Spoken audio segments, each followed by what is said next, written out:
Hey everybody, welcome to another crossover attack for the 30th of October, a very spooky episode. This is the Halloween episode. Yeah, I'm terrified already. There's a lot of scary stuff in this week's episode. Yeah, and what's scarier than Hellena Taylor? Anyway, I'm Eric Freshley from Freshly Streamed Games. This is Hunter Davenport from Comic Club. What up? And, well, here we go. So normally we start with games we got to discuss, but if there is usually like a follow-up from last episode, I think we should probably start there. And we got to do Hellena Taylor. Fuck. There is a couple of follow-ups to Hellena Taylor story. Fuck. Okay, so now everybody has to buy 2 copies of Bayonetta to offset the evil that Helena has awakened. Man, it's all right. So I actually started to write stuff down and then it just became too much and didn't. So since the last episode, and we were kind of even skeptical right away then, like when she started talking, like, I don't know, there's some fishy stuff here. Just because the biggest thing to me was that I knew Jennifer Hale was not doing it for $4,000. No, that's for sure. No fucking way. So also, I do want to say it is a little suspicious to ask for a boycott right out the gate. Absolutely. Like, on your own behalf, it's a little strange. Absolutely. So then, all right, I think the order here was Jason Schreier came out with an article. He didn't like outright call her a liar, but it was like, this might be a little more complicated than she said. In actuality, what he reported was that the offer was $4,000 to $5,000 per session, which would have been 4 sessions. So, around $15,000 to $20,000. Which, look, I don't know a whole lot about voice actors' pay rates, but that seems a bit more, just kind of from the tone of other voice actors on Twitter, that sounds a bit more standard for what it should be in this kind of role. And then for her part, she denied that. She gave a quote to Bloomberg saying that's just flat out untrue. That's total bullshit, all this stuff. And then he went nuts on Twitter. Claimed this was oh God, how much money did she say? Like $54 million franchise or something like that? Which is not even true. Yeah, that's fucking ridiculous. I think she kind of just got the math there by looking at the total sales and multiplying it by $60, but it doesn't work that way. No. And saying all this shit about how, the industry has powerful journalists and they're just trying to shut her up, blah, blah, blah, blah. But then she also said, but they also offered me $15,000. It's like, well, then that's kind of exactly what Jason Schreier reported. So what the hell are you talking about? And finally, the last thing, she put up a list of charities. If you're boycotting Bayonetta, she put up a list of charities she wants you to give your money to instead. And one of those was is it Kentucky or Tennessee? Kentucky, quote unquote charity organization, whatever, that puts up pro-life, anti-choice billboards. So, and there's been a lot of stuff on there also about her Twitter likes being Trumper stuff and turfdom stuff and just... Which is weird. Isn't she British? I thought so. I guess she lives here now. I don't know. From what I understand, because obviously I'm very close to somebody in England, there are a lot of Trump fans in the UK. Sure. But, which, look, shame. Don't get me wrong. I guess I'm not saying that means she should get paid less. However, what it does say to me, if we're now in a situation of putting trust in her word, well, that's not a person whose word I'm going to trust very much. No, definitely not. Yeah. Anyway, anything else to say before we move? Hopefully never talk about this again. It's funny because I think what happened is she understood that Bayonetta has a following, which it does, and she tried to leverage that following into some sort of revenge scheme of some sort. Yeah. I don't understand what happened at all with Helena. And looking at her Wikipedia stuff, she has not done any other voice acting, basically besides Bayonetta. She's mostly a theater actor, from what I understand. Voice acting is not her prominent thing. But man, I don't. It sucks because voice actors in general do need to get paid more, and They do. And this at the beginning of this, it felt like, okay, if what she's saying is legit, we could be having that conversation now. But now that conversation is not happening at all. Yeah, it's an unfortunate shame. She just made this 10 times harder for everybody, every other voice actor, because she wanted more money. Yeah, and apparently the SAG voice actors contract is coming up pretty soon. And the big thing is royalties. We didn't actually mention that. The last time this union contract came up, the voice actors wanted royalties, and that was a big contention point. They didn't end up getting them, and that was one of the things that Hellena Taylor, apparently, I kind of skipped over that. In the Jason Schreier thing, they said, all right, she asked for, after they offered the $4,000 per session, she came back with apparently she wanted 6 figures and royalties, and that's kind of where everything broke down. But voice actors probably should get royalties, and this contract coming up could be a time to do that, but this situation is not going to help that happen. This is only going to make it tougher. Wow. Like, you hear stories of like the Jujutsu Kaisen voice actors, guys do that anime, they only got paid like $150. Like, she just torpedoed everybody else's pay over what, $15,000. That's insane. I don't know if there was genuinely a miscommunication here. It doesn't seem that way. It seems like I don't think there is. Like I think you're right. I'm trying to think of some way we could grant her some benefit of doubt, but I'm just not seeing it. So at this point, I don't think she deserves it. Yeah, you're right. You're right. Anyway, let's move on from that shit. I don't know. Trying to think of some segue here. No segues here. Let's talk about Mario Plus Rabbids. Yeah, let's hear about it. Boy, oh boy, Mario Plus Rabbids Sparks of Hope is a game I just absolutely fell in love with. In a way, and we had talked about it leading up to it. I was a little bit apprehensive about the movement system, but I was wrong. It's fucking awesome. Everything about this game's fucking awesome. Truly, it improves everything from the first game, I think.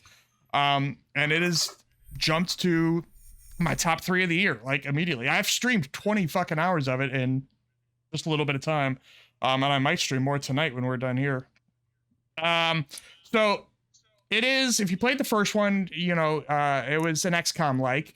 And this is mostly too. The biggest difference is instead of moving on a grid, you now kind of have a radius around your character in which you can free move for a while. And then once you take your shot, your turn, your movement is over. But before you take your shot, you can do slide tackles, you can jump off your allies, which is all those you could do in the first game too, but just now you have more free movement over it.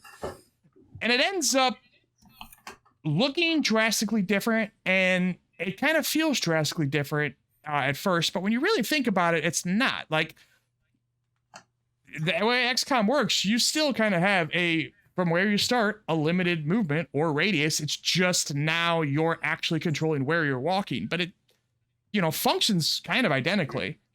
Yeah. It's not Snap 2. It's more like you have more of a, I guess not chess is the wrong thing to say. It's more like you have more freedom of movement to kind of figure things out. It makes it feel more like an action game, but it's actually not. It's really just as much of a tactics strategy game as the last one. It just kind of pulls the wool over your eyes, and not in a bad way, but just kind of makes it look, I think it is more approachable for people who don't play these kind of games normally. Yeah. Which with 2 huge franchises like Mario plus Rabbids, plus, franchises that are aimed a lot for younger kids, especially Rabbids, that's a good thing, I think. The characters here are much more distinctive from each other than they were in the first game. In the first game, everybody had a weapon type, but most of them were shared with another character, and everybody had, I think, if I remember right, all the Rabbids had some form of shield. It would be a little bit different between them, but it was all the shield, and all the Mario characters had some form of Overwatch, a little bit different between them, but still some form of Overwatch. In this, every character has, you don't actually change your weapons. You can put skins on them, but they all function the same. And every character's weapon is completely unique. There's only one character that uses a rocket launcher. There's only one character that uses dual pistols. There's only one character that uses a frisbee. And they each have a special move that also is completely unique. And they're not even the only ones that share anything in common this time are Mario and Luigi both have a form of Overwatch. Everybody else's is completely different. And then your other abilities, so you have kind of your options on your turn are slide tackle, team jump, shoot, character ability, and then 2 spark ability. Well, starting 1 spark ability, but eventually you get 2 sparks. The sparks, if you haven't been paying attention to this game, are the Lumas, Rosalina's Lumas, and fused with a rabbit. So they're stars with little rabbit ears and float kind of behind your character's back.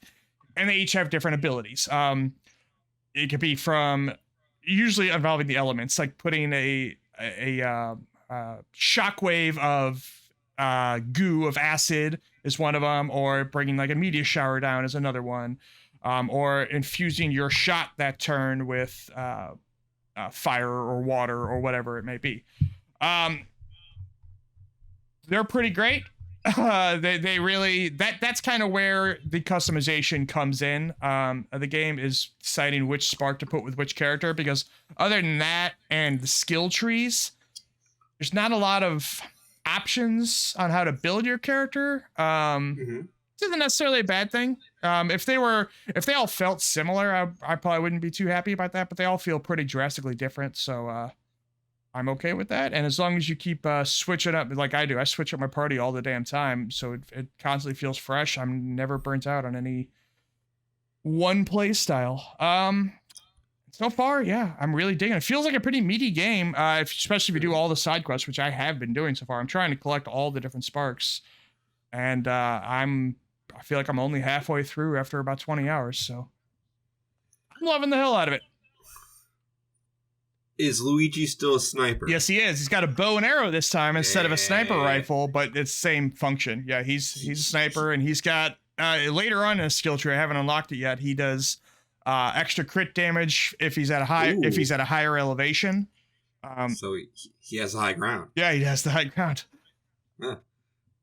He's actually one of the best characters in the game. You know, I said that at the beginning about Luigi's one of the best characters, Rabbid Mario's one of the best characters, but I'm really starting to get when you put the right sparks on a character and you start to go deep into the skill tree, every character is pretty damn good at something.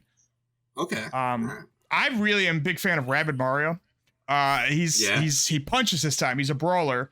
They actually name a descriptor, or I guess you could say a class on each character, and his is brawler.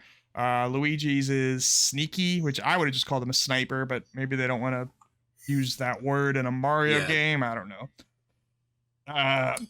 Luigi's seen things. Yeah. His version of Overwatch is still called Steely Stare from the Mario Kart meme. That's pretty great. I actually love that. One other thing. The Rabbids talk now, which is bizarre. And you had mentioned this to me before it came out, and I almost thought you'd misheard or something. It's like, no way. He's wrong. That's not possible. But no, they fucking talk now. They talk. And Rabbid Mario's voice is fucking awesome. All the other voices are not.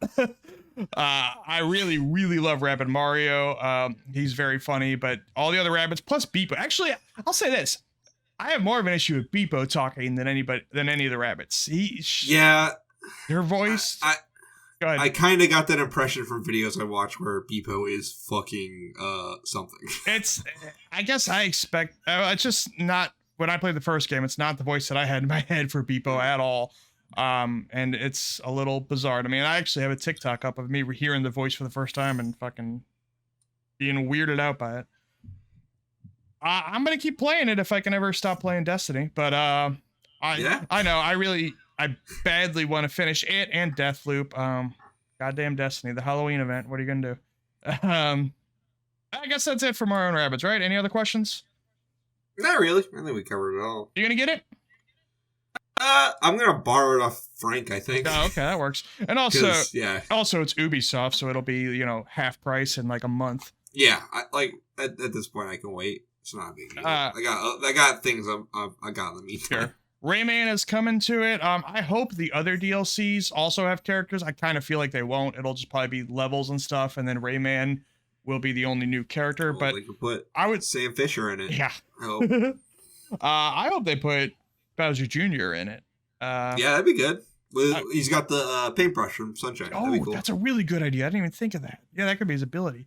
My original idea for this game, and I think I mentioned it on this, I definitely mentioned it on my stream, I may have mentioned it on this show too, is that I would have had the 8 heroes from the first game get kidnapped by a new villain, Beepo escapes, and the only person he can get help from is Bowser Jr., Kamek, and King Boo, and then Rabbid versions of all those 4 as well. And I would have called it Bowser plus Rabbids, but this is good too. And Bowser is playable in this game, so they halfway did it, I guess. He's got a bazooka. And he calls everybody else wimps. Yeah. He's a little bit. That's the Bowser content I need. He's a little bit of trouble because he keeps accidentally blowing up my own team's cover. Oh. Yeah. Yeah, that's not good. Yeah. But what are you gonna do? Tell me about Batman. Oh, Batman's dead, by the way. I don't know if you heard. Batman is dead, guys. What? He's dead. That's just a heartbreaker. So I'm going to start this out by saying I would only recommend this game. First of all, I love this game. Don't get me wrong, I love this game, but there's a couple of little things that I will say. Dude, I would not buy this game at full price if you are not a huge DC fan. Don't do it. I get it. I love the Avengers game, even though it's problems. Yeah. There's a lot to criticize in Gotham Knights. It's a little...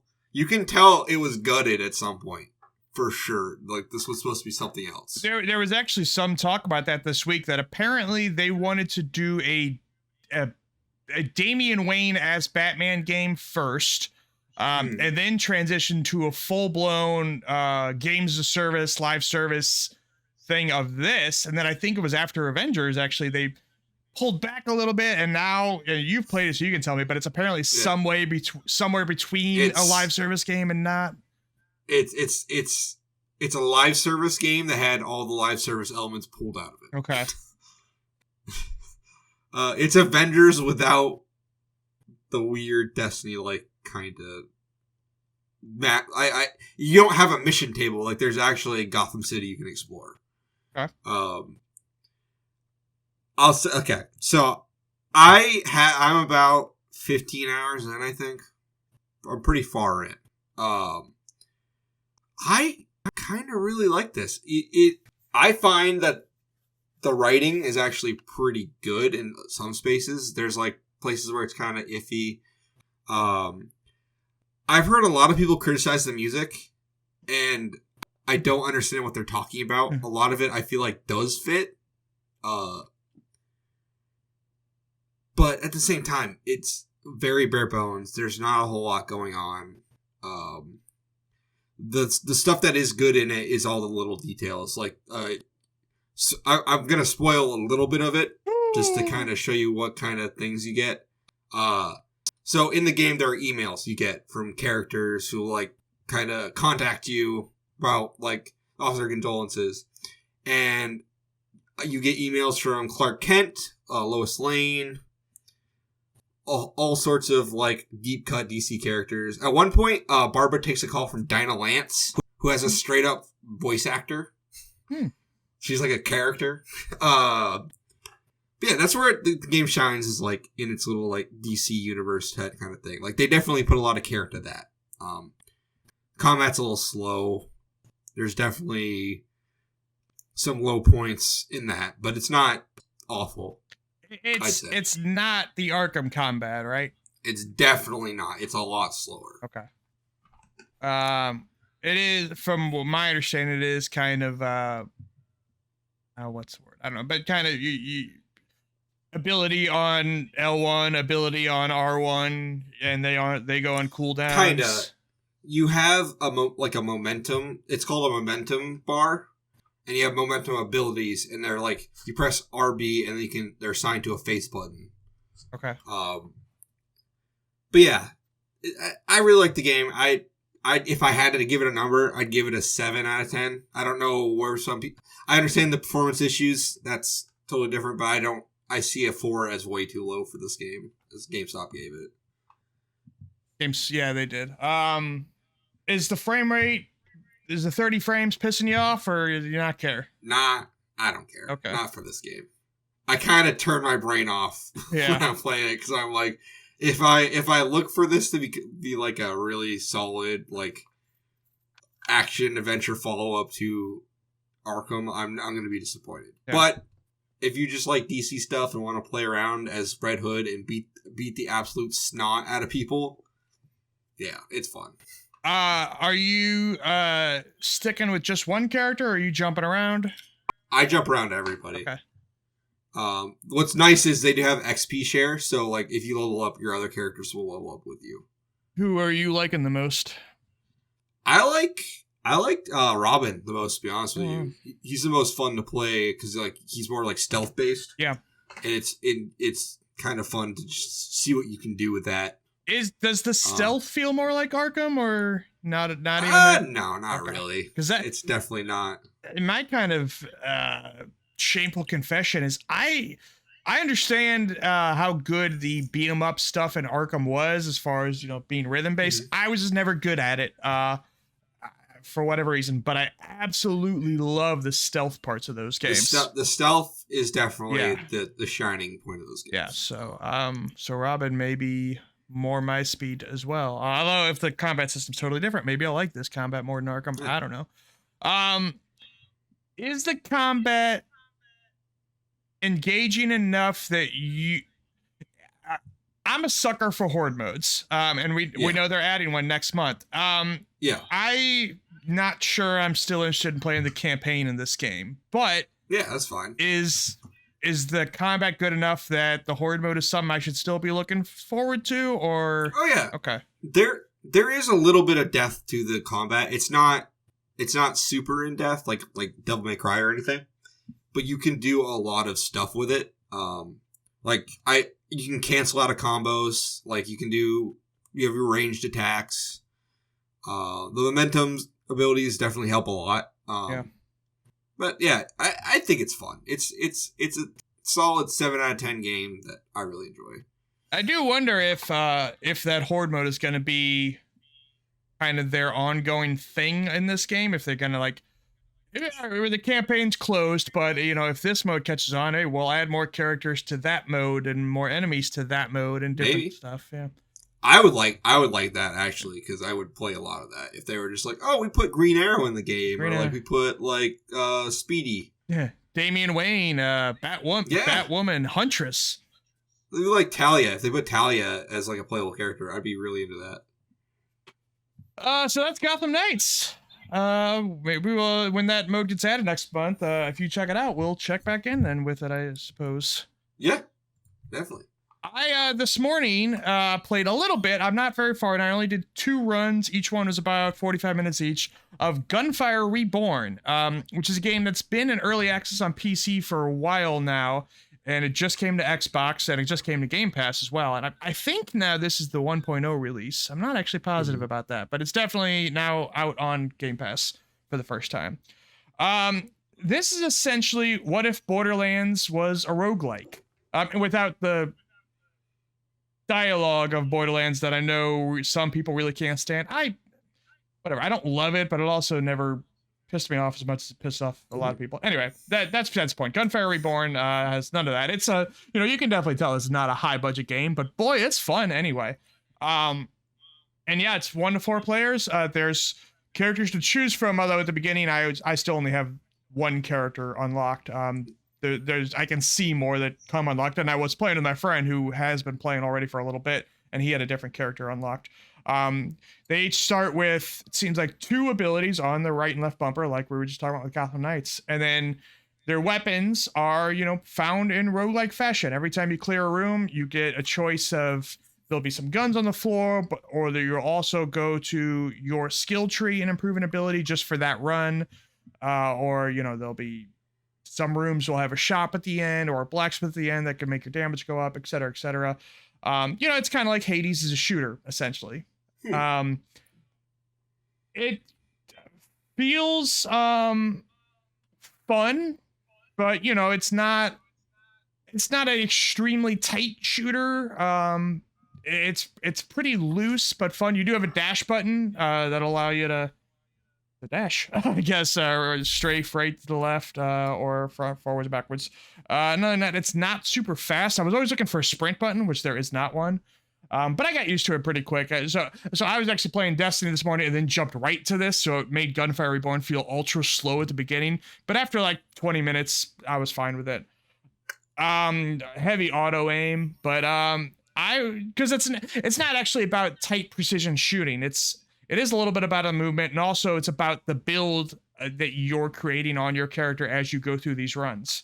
There does seem to be a pretty lofty, there's your skill tree within the runs, but it does seem to be a pretty lofty skill tree outside of the runs too. So it's, very loose roguelike. If you're the kind of person who gets turned off by that, of starting over all the time and, I'm not making any progress outside of these runs. Well, you do in this game. It seems like once you start to go down that skill tree, you're going to be pretty damn strong near the end.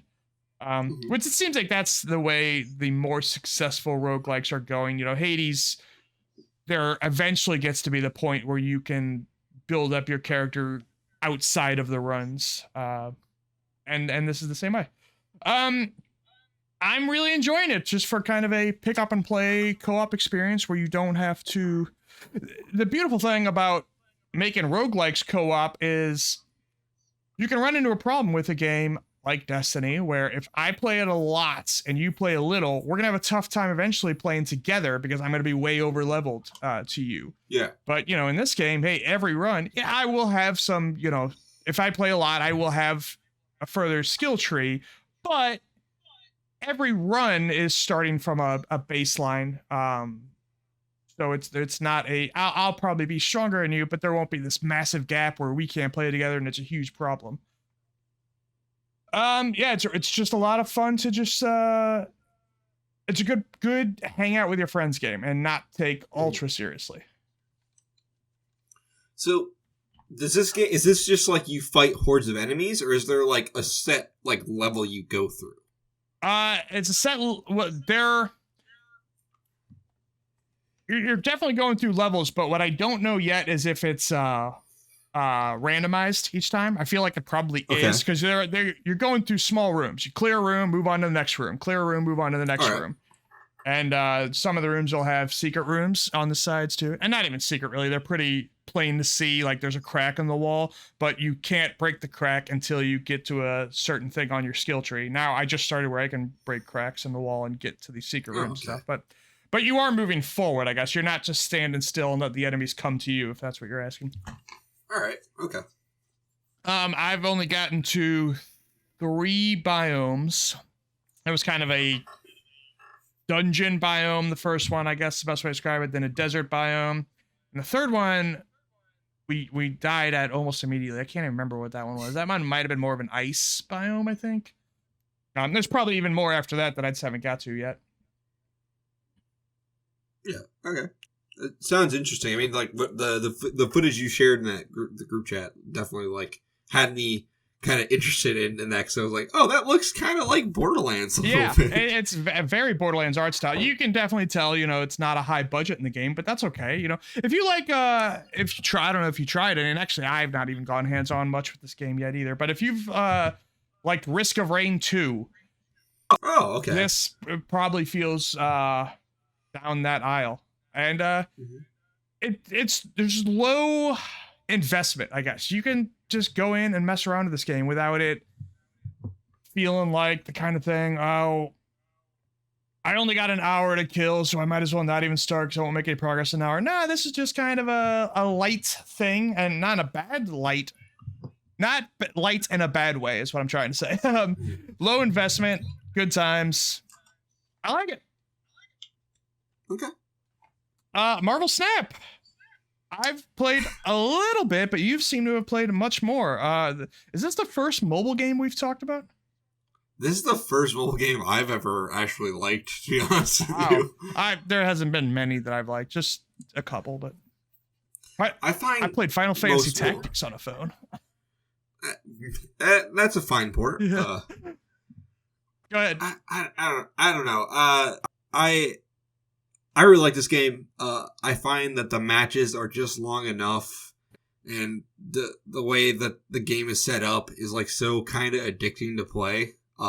Wait, if people don't know anything about it, what is it? So it's a card game, but like the idea is, you have 3 areas on a board, like lanes, like a kind of like a MOBA. You have 3 lanes. Each lane has like a random buff or debuff or like a random effect.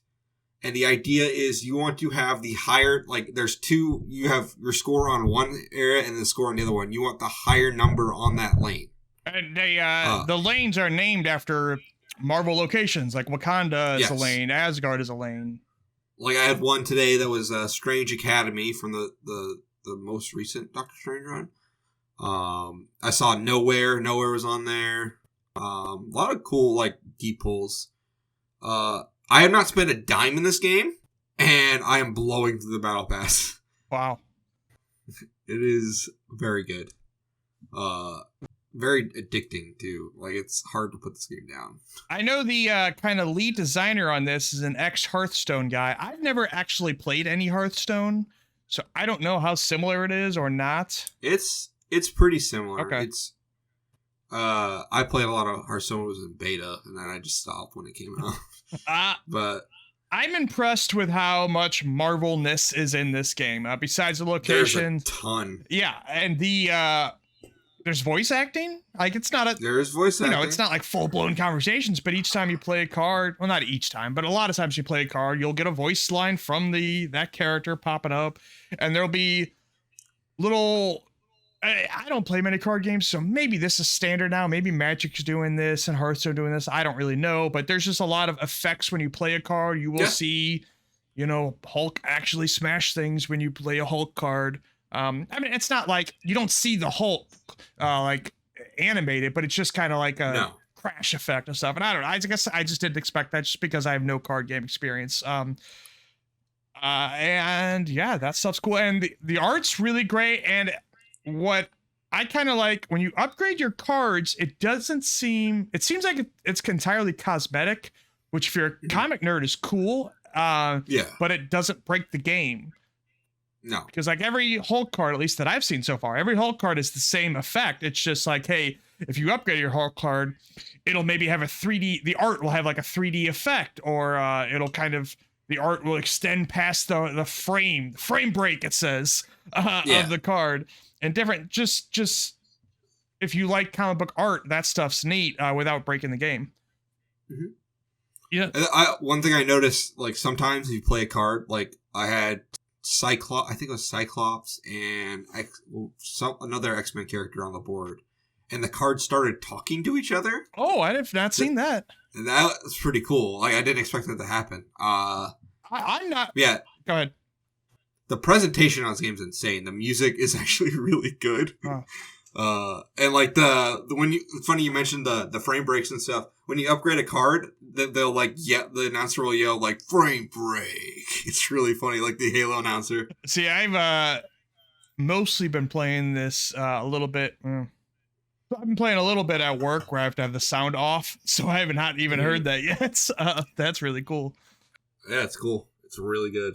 Yeah, and we were going to get to this in news, but this game has earned $2 million in its first week, so it seems to be pretty nuts. Seems to be a big ass hit. Now the concern for something like this, at least to me, is if they keep adding to it, which they will because it's a big success and it's a mobile game, you always just kind of have to. Does it eventually get too complicated for its own good? I hope not, but it almost feels if it does, I'm a little worried because it's like the perfect length of a match. It's like a match takes 3 minutes. I can play like 4 rounds or my lunch break at work, or like more than that. I can get like, if I have a half hour at work, I can get like 10 matches in if I wanted to. Yeah, it's pretty damn neat, and it seems to be, for a mobile game at least, consumer friendly on the monetary front. I have not spent a dime, and I've unlocked like 6 cards so far. That's the kind of thing that makes me want to spend money, almost like a tip. Like, hey, you're doing a good job. Here's a little bit. Here you go. Yeah. Let me buy this Wolfsbane variant or some shit. I am shocked at some of the deep cut characters I've seen in there. There is an Uncle Ben card. I saw that this. if you put it on the field, it will spawn a Spider-Man. I saw that. It's the best. All right. Let's get into. Actually, we have something, and I want to start doing this every episode. In between the games and the news, kind of just a general topic. And this one, we did see the Fallout anniversary just happened. They've been releasing a bunch of Fallout anniversary videos. I haven't actually watched them yet. And they actually showed the first still from the Amazon TV show and all this stuff. And we want to talk a little bit about Fallout. And what we wanted, the spin we wanted to put on this is, we know they're finishing up Starfield, then they got Elder Scrolls, and then Fallout's after that. So we're not going to see Fallout 4 for a while. A long ass time. PlayStation 6, man. Well, it won't be PlayStation, it'll be Xbox exclusive. But yeah. Oh, yeah. Probably will be the next console, I think. Might be a launch title for the next console.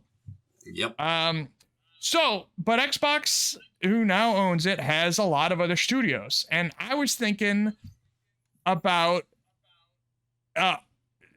spin-off games they could make to keep the Fallout IP alive in the meantime. That the Fallout drip. Yeah. That aren't necessarily, first-person RPGs like we think of Fallout now. Could Fallout work in other genres, and which first-party Xbox studios, or soon to be if we want to use Activision Blizzard Studios, could do that kind of thing? The first one that came to mind, I think, is almost a no-brainer. There was, back in the 90s, a Fallout Tactics game, kind of XCOM style. And I feel they could bring that back with NXile at the helm, which would be a strange full circle moment for them. Because if you don't know the brief history of NXile's, there was a studio called I almost want to look it up, but Black Isle. Yeah, Black Isle. And they were the original makers of Fallout, I believe. Before Bethesda had it. I'm trying now as I talk to look it up to make sure I'm not getting that wrong. Oh no, Interplay was Fallout. Did they do the sequel? They were supposed to do a Fallout, I believe it was in Washington, that before Fallout 3 or something like that. Yeah. They were attached to Fallout at one point. I forgot what they did. It was like Fallout Van Buren? They did. Was that what it was called? They did Fallout 2. I just looked it up, and I thought that was the case. And actually, so it gets a little messy, and I'm not even, as you can tell, I'm not even 100% sure on the thing of how this works. But anyway, all right, what I'm getting at is there used to be back in the 90s kind of this brain trust of RPG gods, essentially. And a lot of them were at Black Isle, a lot of them were at Interplay, who did Fallout 1. And essentially they all, once Black Isle dissolved, they all kind of split off. And some of them went to Obsidian, some of them went to Bethesda, and some of them went to NXile. NXile, obviously not having the Fallout IP anymore, started making Wasteland games, which are very, very much like Fallout, honestly, just with a different name. Now, Xbox owns Obsidian, NXile, and Bethesda, so Xbox kind of brought them all back together. They're not all crazy. They're still in separate studios, but they're all now back within the same roof. And anyway, now NXile, Tim Kaine especially, and Fergus over there. They did a great job on Wasteland 3, which has a lot of XCOM in it, so they could do a Fallout Tactics game. That was a long-ass way to get around to that, but yeah, that's what. What's funny about this is when we were playing this, in our little Google Doc, I put down I wanted one made by Firaxis, because I've always preferred the the XCOM style. Yeah, but I honestly, either would be fine for me. I think I would be into either one. Well, yeah, and Firaxis isn't owned by Xbox, so NXL would be easier for them to do. Yeah. Of course, right now they're busy, too. They're making their game... there's a code name. It has not been officially announced yet, but there's a code name on it. I forget. It's not Wasteland? No, they're not doing Wasteland. Wow. Okay. They're doing they have like a lot of those studios Xbox has bought. They have staffed up like hell. They're about double the size now that they were before, and they are apparently making a first-person RPG with a steampunk aesthetic. Oh, that sounds cool. Yeah. I'm into that. And there's a code name that I can't remember right now. And is it Belfry? No, that's different. No, yeah, Belfry is the Stoic game. But this, and actually, we may hear about NXILs, may hear it announced, maybe before the end of this year. Maybe it's like a Game Awards announcement, but probably that'd be cool. Or maybe they might save it for E3 next year, and then it'll probably come out in like 2024 or something. Yeah. There's got a lot. Like, Xbox is all of a sudden with NXIL, Obsidian, Bethesda. They've all of a sudden got like Western RPGs almost on lockdown. It's pretty crazy. The only ones they don't own are BioWare and CD Projekt Red, I think. I wish they owned BioWare, dude. Yeah, well, I really wish. They almost did. There's a story about that. But Xbox before, there was a while that Microsoft was just not supporting Xbox very much, and even though it's the biggest fucking corporation in the world, they were just not giving them any money, and they let BioWare slip through their fingers, they let Blizzard slip through their fingers. Now they got Blizzard back. That hurts. Again, but I know That hurts so much for both of us. I know. You don't understand. There's another one too that I can't remember. Oh, and this one actually was not Microsoft's fault so much, but they were apparently on the near the end zone to buy Capcom. And then Monster Hunter World was a big hit, and Capcom didn't need it anymore. But that was apparently very close to happening. Can you imagine? I know, that'd be nuts. It's insane. So the Fallout Tactics game, I also have put down a Ninja Theory, makers of Hellblade, making a melee-based game, because that's what they're good at, where you play as a super mutant with a sledgehammer. So I'm all for this, but I'm going to put one caveat on it. I want it to have the same tone as Hellblade. It has to be like super somber and like serious, but like with super mutants. The next one is you. Yeah, how about New Vegas 2? What? Please? Can we get that? I really want that. I actually kind of feel like that might happen. There's been some rumblings of it. However, Obsidian is also super busy at the moment. There is no way they have not discussed a sequel. That's apparently kind of all that's happened. Is discussions have started happening on it. So it feels like all sides kind of want to do it, but they just can't right now because Obsidian has Pentiment about to come out. Grounded is getting ongoing support all the time. And then they got two big ass games with Avowed and The Outer Worlds 2. So maybe after all that, they'll do that. We'll play that alongside Fallout 5. I was going to say, that'll probably still be before Fallout 5. That would probably come out, if all that happens, probably come out around the same time as Elder Scrolls. Yeah, that'd be awesome. What a fucking year that would be. Yeah. Any others? Let's see. Those are the only ones we wrote down, but hey, there's. You know what I would actually like? I was just thinking about this. Is like I would like a Rayman, that 4-player Rayman thing, but do that with Vault Boy. That'd be kind of fun. Which fun little. Which Xbox studio? I mean, of course, Xbox does publish say the Battletoads game was not made by an internal studio, so they can do stuff like they could do like maybe Rare or something. People who are not really doing a whole lot. They're going to own, when the Activision deal goes through, they will own Toys for Bob, who did Crash 4. Oh, so they can do a Banjo-Kazooie style Vault Boy 3D platformer. And actually, I just thought of one too, now that you kind of, well, whatever. In my opinion, and I don't really play Call of Duty, so this is kind of an outsider's opinion here, but, of the three main Call of Duty studios, Treyarch, Infinity Ward, Sledgehammer seems like the one that has been made the weakest Call of Duty games, but I still think they're a great studio. They make great feeling shooters still. It's not like those weaker games are bad because of how they play. Sure. It's not that at all. And so I feel like maybe Call of Duty's not a great fit. Plus, I kind of feel like once Microsoft owns Call of Duty, it might not need to be yearly anyway. They might go to an every other year thing. So they're definitely not going to need 3 studios for it. So I think pull Sledgehammer from Call of Duty, let Treyarch and Infinity Ward rotate every other year. They'll come out, so then they get 4 years to work on the game. And Sledgehammer could do a Brotherhood of Steel first or third person squad shooter.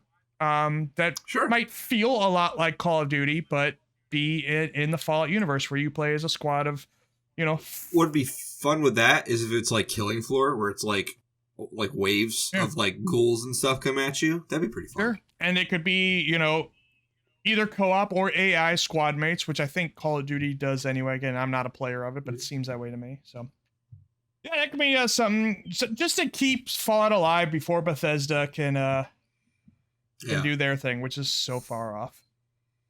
Want to get in the news? Let's go for it. All right. Well, we were just talking about a Batman, and now we're gonna keep talking about Batman. The 2 co-founders of Rocksteady. Let me pull up their names, which I should have done beforehand. I apologize. It's Sefton something. Whatever. Here, Sefton Hill and Jamie Walker have left. Or they're leaving at the end of this year. Yeah. They are, if you don't know, they're working on Suicide Squad Kill the Justice League. This is the studio responsible for all the Arkham games except for Arkham Origins. And they are peacing out. Yeah. I have a lot of thoughts about this. Me too. I don't think this will affect Suicide Squad that much because it seems like we're nearing the home stretch for it. I expect it in the first half of next year. It feels like a good summer game. Yeah, it definitely feels like that because I think they did that with Injustice as well. So they were like, I'll just put that out in like April. Honestly, it feels like all those reports of a toxic work culture might have contributed to this. I was gonna say the same thing. Also, it seemed like that stuff just disappeared. It did. With Blizzard, obviously with Blizzard and everything, it stuck around. It does seem like that was a much worse situation over at Blizzard, but the Rocksteady stuff was just a blip and it was gone and everybody forgot about it. Yeah. Not to minimize it, there are insane levels of like toxic work culture everywhere in the gaming industry. Yes. So it's probably just a thing of like, oh, another studio, of course. Yeah. Another thing you have to consider is this is a Warner Brothers studio.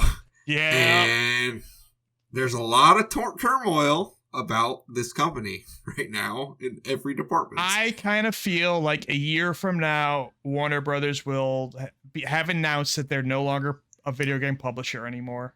I have a feeling NetherRealm and Rocksteady and all these studios are going to be sold yes. off. And I kind of feel like these guys may have seen the writing on the wall. The other possibility, and actually both of what I'm going to say and the WB thing could be true. These could be married, is that there's so much capital coming into games now for people. We see, it feels like every damn week, a new headline of X Blizzard people start a new studio, X CD Projekt Red people start a new studio, X this, X that. There could be some venture capitalists who have said, hey, you two guys, here's all the money in the world, go make your own studio. I think we're probably going to see that soon. Or, they could get hired by some other big studio. Either way, I don't think, unless, the toxic work stuff is true, and honestly, even if it is true, we're going to be seeing from these guys again, I think. Yeah, there's definitely going to be another. They're going to make another studio. Yeah, I don't know. It kind of hurts a little because it feels like maybe this is the end of Rocksteady DC games. Yeah. But hey, if Suicide Squad's good, what a way to go out on. So if those studios all get sold, IP is going to be a problem because, hey, Warner Bros. Is not going to sell the Batman IP or the Lord of the Rings IP or any of that stuff. Maybe Mortal Kombat, maybe. Like I could see them still licensing stuff out. I don't see them internally making anything anymore. Yeah, you're right. They absolutely could. Whoever, if they sell to, say, like EA, sell these studios. So there's really 6. They got some mobile studios and support studios, but the WB studios that make games we care about, there's 6. I actually kind of know them off the top of my head because we've been talking about WB selling studios for feels like 2 years now.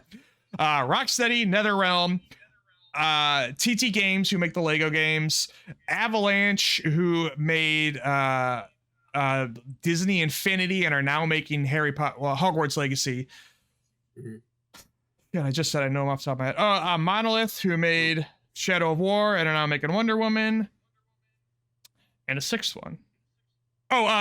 Montreal, Gotham Knights. Yes. So those are kind of the big studios we care about. And I kind of feel like if they sell to EA or Ubisoft or something, then they can do a licensing deal. But if it is a first party, like, say, Microsoft or even Sony... They're not getting those rights. Probably not. I will say, though, NetherRealm does own the rights to Mortal Kombat outright, so wherever they go, they're fine. So I believe Ed Boon is on record. Ed Boon is on record as saying he owns the rights to Mortal Kombat. Okay.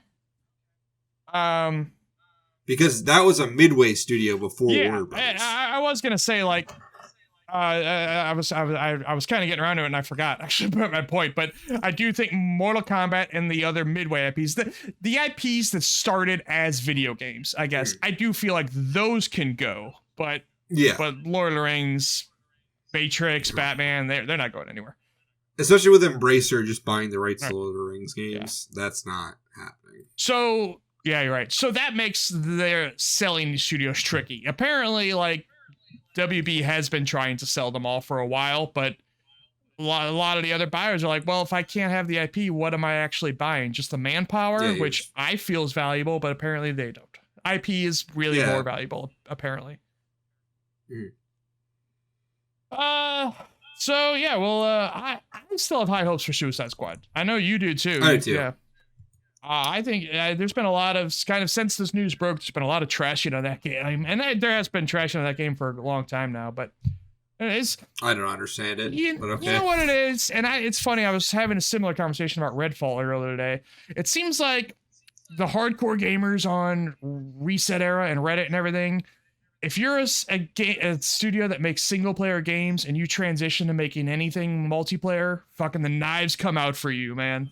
Well, the thing about Redfall and Suicide Squad that confuses me the most with that, those can be played single player without really losing any of the experience. I know. I agree with you 100%. But it's so weird. You can't convince these people that they think, well, if it was designed for co-op, then the single player is compromised. Whatever. Fucking gets. There's also this weird thing about IP that people have where it's like, oh, that's gonna be shit. It's like, no, we're way past tie-in games being bad. Yep. So it's just weird. I don't understand. No, me neither. It's very strange. This looks like Suicide Squad. That is, looks like a co-op Sunset Overdrive, and yeah, it looks awesome. Sunset Overdrive with Samoa Joe. What's the problem? Yeah, why do you hate that? I'm really looking forward to it. Honestly, I would probably. I don't know who I'm going to play as that game yet. I want to see all their skill trees and stuff before I make a call, but hey, Deadshot has a jetpack. That sounds pretty damn exciting. But also, hey, Samoa Joe. It's King Shark or King Shark or Samoa. He eats people. Samoa, yes. So that's going to be a tough call. But yeah, that game's going to be rad. Phil Spencer has been talking. Does love to talk. One thing about Phil, yes, he loves and talking. I love listening to him. He's a engaging speaker, but he is. He talked to Wall Street Journal Live and said many small things. I guess the order we'll take this is he has said Game Pass is sustainable for years and years and years, but now this is the first time he has actually used the word profitable. Mm-hmm. Game Pass is making money according to him. It's about 15% of their revenue. Now,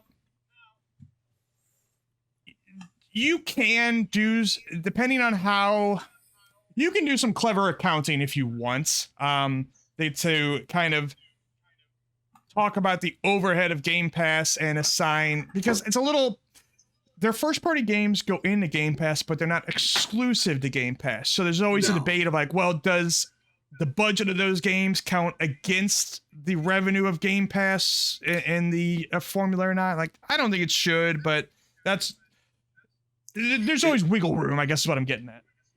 Yeah. Yeah, so, but that's good. And like, okay, I guess what I'm getting at, no matter how you slice it, he can't, he can talk in gray areas and he can use a little wiggle room, but he can't outright lie. If he says it's profitable, then I tend to think that's probably mostly true in some form. I'm gonna be honest, I see that number and I find it very believable. Yeah. Because I feel like everybody I know has Game Pass or had Game Pass at one point. Sure. Like it's a part of the experience now. I know on this show and on my streaming stuff, I can come across like a total shill, but honestly, it fucking amazes me how little money I'm paying for it and how much I'm getting.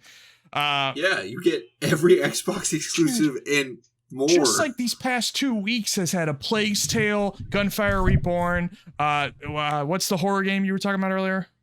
Signalis. It's fucking ridiculous. Yeah. So anyway, I think if you're not on it, you're goddamn insane in some form, whether it be PC, console, especially when you know the cheap console's an option, or even cloud streaming. But he does say growth on console has slowed down a bit. His reason for it he gave was he said at some point everybody who has a console who wants to subscribe to it, we pretty much already have. It's tough to grow there. But growth on PC has been massive. I think it was 140 something percent since last year. Yeah, that seems about. I honestly, again, I believe all this because like it's such an insane deal that you're stupid not to have absolutely, it. You know? Absolutely. He talks about price raises. Sony raised the price on the PS5 everywhere but America. $70 games this generation. Kind of the way he worded this is he said, we've not raised the price on games. We've not raised the price on console. We've not raised the price on Game Pass. We can't get away with that forever. At some point, we're going to have to raise prices. Now, a lot of people immediately said, oh, Game Pass is going up next year. I feel like that's not the first step. I feel like the first step is go to $70 games because they're kind of the last one who hasn't done it. I think EA's done it. That's the thing. That's the easiest way to be like, okay, make more money. But like, because like at this point, we're all buying $70 games. Sure. Like we all can be mad about it, but we're doing it. It's not. And I don't feel they'll raise the price. I don't think they'll go to $70 games and raise the price of Game Pass too close together. So not immediately. So I think you do the $70 games first, and that'll push back the Game Pass price raise, which will, it'll happen eventually. Game Pass will go up.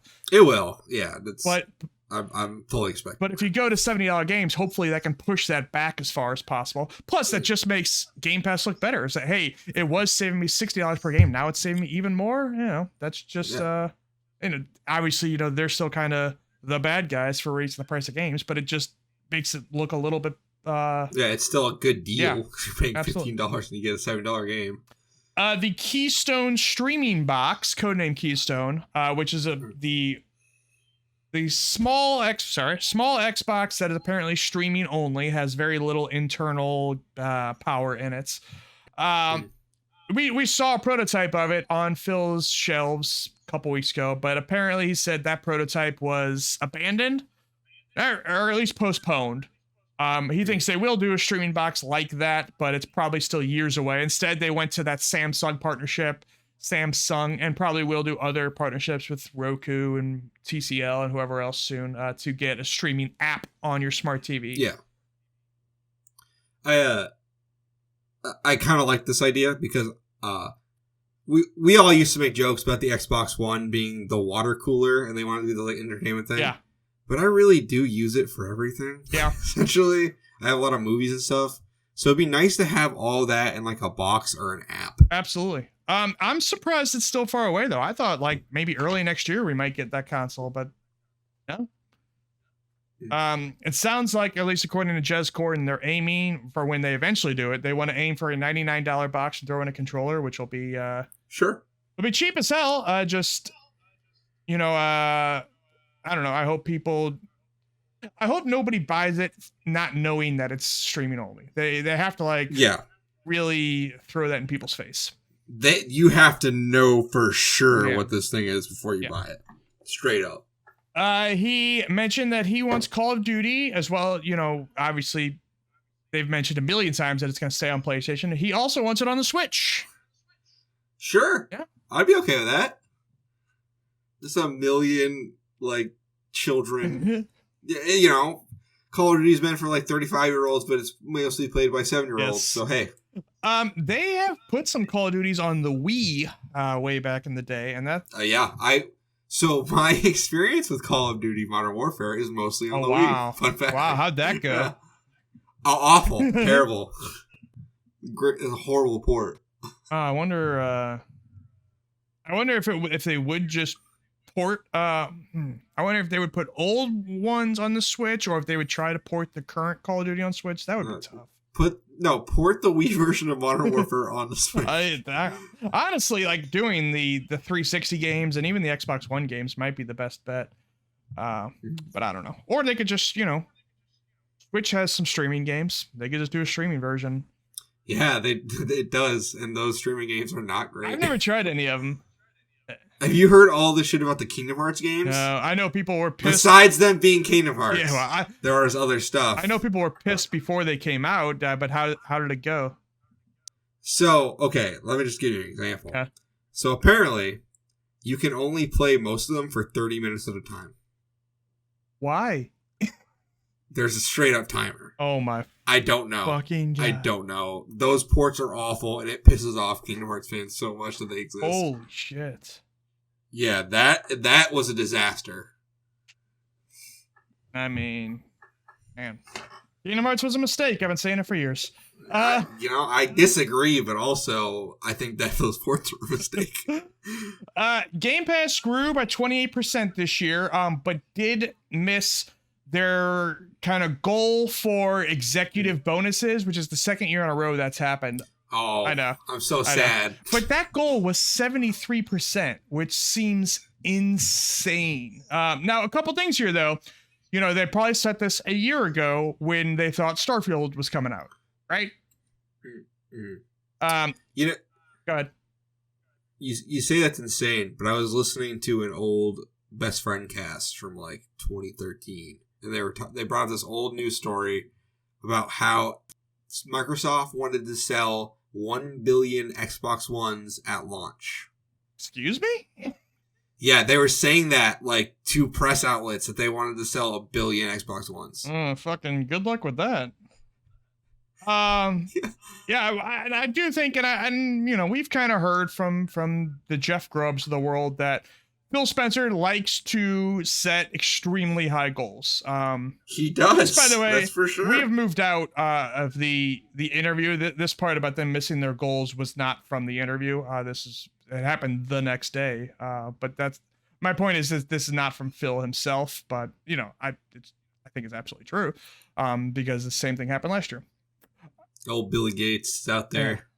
Yeah. But 73% boys. You know, I still say, hey, you know, what first party games have they released in last year? There was, you know, I guess the end of last year did have Forza and Halo, which is, you know, that's a big deal and all. But Starfield didn't come out, so I still say growing by 28% is pretty damn good, I think. Yeah, I think so. I mean, that's growth. It's absolutely still growth. So I don't feel that this is something you should panic over if you're a fan. No. And we'll see. Hey, if Starfield comes out and it doesn't grow, then maybe you got some concern. But for right now, yeah, I think we're okay. G4 is not okay though. They're gone. This is such a bummer. I know, not unexpected, but a bummer. Well, actually, you know what? I say not unexpected, but here's the thing. Their Twitch numbers were always pretty good. Yep. I don't think I ever saw them like below 5,000 concurrent viewers, even at like, you know, crazy times in the morning and everything. Which if you got a staff, if you keep... Sorry, dog's freaking out. If you keep a reasonable budget and a reasonable staff, I think you can make it off that. But apparently they had like 200 fucking people on staff. Yeah, and the not even the craziest part of that story is the Comcast executive who oversaw G4 had an office that was a recreation of the Emperor's throne room. I know. It cost millions of dollars, and he never moved in and worked in it at all. Like, it's insane. Like, they spent all this money on this multi-million-dollar studio. Boy, and Danny Pena worked there, and he did a walkthrough of the studio just the other day when he was cleaning his stuff out. That place was massive.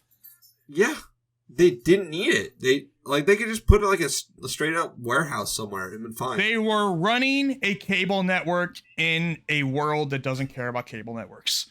Yep. If you had made a high-budget Twitch channel, I think that would have worked.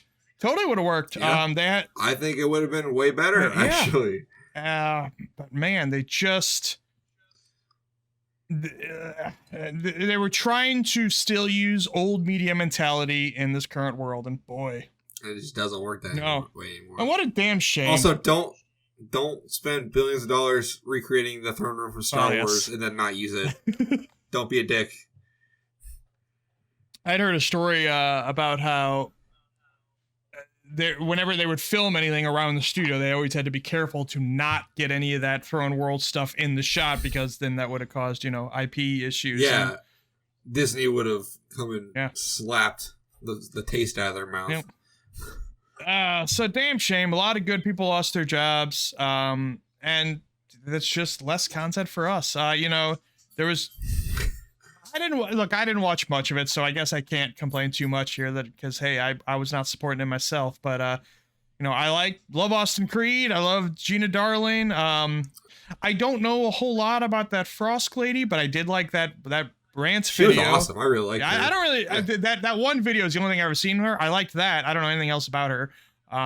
But, yeah, damn shame. Danny Pena, he's great. I love Awfully May. Yeah. Love my life, Awfully May.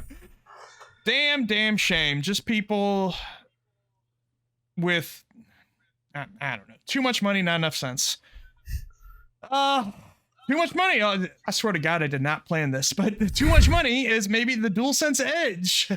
Oh God, I saw. Yeah, no, that's something. This is the PlayStation answer to the Xbox Elite controller. I love the Elite controller. I use it damn near every day. And it is $200, and it's going to release January 26th. Heads up, you're on camera. The Elite controller, for context, by the way, the version 1 was $150. The version 2 is now $180. So, not like... It's close to that range, but still $20 more. Yeah, it's too much money. Yeah. Actually, also, I forgot to write this down, but I remember on that same day that they announced this, Microsoft also launched... So they had said a couple months ago they were going to do this, and now they finally did. You can now make your own Elite controller in Design Labs with your own custom colors and different stuff, and it's really, really neat. And that also... there's different SKUs you can get, depending on if you want all the doodads and everything, but if you go for, like, the highest SKU with the etching and all the stuff, that comes out to like $210. So you're basically paying an extra $30 to customize your colors. And it's neat, but also that's still a lot of money too. Mm-hmm. I'm really... It's just too much. What's that? I look at it. This is so dumb. They made it $200. Yeah. I can't believe they did that. I don't know. I love the Elite controller. I wouldn't mind one for PlayStation. It just feels like you can't come out higher price than your competitor when they came out first and they kind of set the standard there. I don't know. It just seems weird. But it's like the same thing when they went to $70 games. It's like PlayStation is you know what it feels like? And there's some reporting that kind of backs this up too. It feels like every division at Sony besides PlayStation isn't doing that well. And so the PlayStation division is responsible for squeezing every penny they possibly can. And boy, it makes me wonder what the price of the PlayStation VR 2 is going to be. It's going to be $600. I really feel like it's going to be Jeez, something insane. I thought it was going to be, I was thinking 500, same price as the console, but man. At $200 for the dual side gens, it's going to be high. Can they do it? Whatever Can they do it for higher than the console, though? That would be nuts. Yes, they... Man. If they're putting a controller at $200, they're capable of anything. Do you have an Xbox Elite controller? I do. You like it? I love my Elite controller. I have the version 1. I have not upgraded to version 2 yet, although now I'm starting to have some... the grip is starting to, like, bubble up. Yeah. And there's been build problems with those before, people losing their bumpers. I've not had that, but my grip is bubbling up. I don't know, I'm definitely going to get a version 2. Yeah, sure. I would like the design labs. I'd like to make my own colors with it. Maybe I'll ask for that for Christmas or something. I don't know. Yeah. Another thing, actually, I probably could have put this in the Phil Spencer section, but Microsoft wants to do a mobile store. Now, okay, so you think about this. Once they have Activision Blizzard, they're going to have Candy Crush. They're going to have Call of Duty Mobile. They already have Fallout Shelter, Hearthstone, Elder Scrolls Blades, which I don't know if anybody really plays, but they have it. Yeah. Any Blades heading out there? They have Solitaire, which don't laugh at that. That's a big deal. Yeah. Actually, no, that is actually a huge deal. I actually had a list a little bit ago. Here we go. This is all the mobile games they will have after Activision Blizzard. Call of Duty Mobile, Candy Crush, Minecraft, big deal, Hearthstone, Diablo Immortal, Fallout Shelter, The Elder Scrolls Blades, The Elder Scrolls Legends. That's a card game. I don't know if that even's still active. I don't know. I don't think it is. Okay. Warcraft Arclight Rumble, which isn't out yet, but that's coming. Crash Bandicoot On the Run, Solitaire, and also just announced Age of Empires Mobile. So, like, that's not a small list of games, and it's not a insignificant list of games. Some of the Candy Crush is the biggest fucking thing in the world.